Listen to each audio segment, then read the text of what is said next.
উজবেকিস্তানের বিপক্ষে হারের মধ্য দিয়ে শুরু হলো বাংলাদেশের নারী দলের এশিয়ান কাপ যাত্রা। পার্থে অনুষ্ঠিত গ্রুপ পর্বের শেষ ম্যাচে বাংলাদেশ হেরেছে ৪-০ গোলে। এর আগে চীন ও উত্তর কোরিয়ার বিপক্ষেও হেরেছিল বাংলাদেশ। ফলে ৩ ম্যাচেই পরাজয় নিয়ে টুর্নামেন্ট শেষ করতে হলো পিটার বাটলারের দলকে।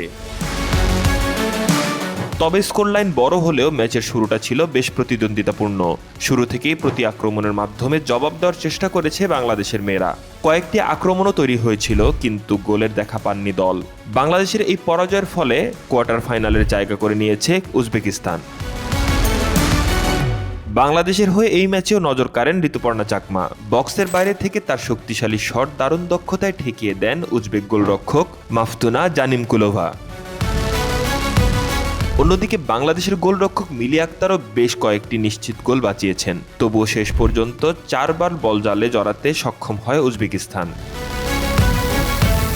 ম্যাচের 10 মিনিটে এগিয়ে যায় উজবেকিস্তান। এরপর দীর্ঘ সময় দ্বিতীয় গোল ঠেকিয়ে রাখে বাংলাদেশ, কিন্তু ৬২ মিনিটে দ্বিতীয় গোল হজম করার পর যেন ছন্দ হারিয়ে ফেলে বাটলারের দল। শেষ পর্যন্ত ম্যাচের বাকি সময়ে আরও 2টি গোল হজম করে বাংলাদেশ।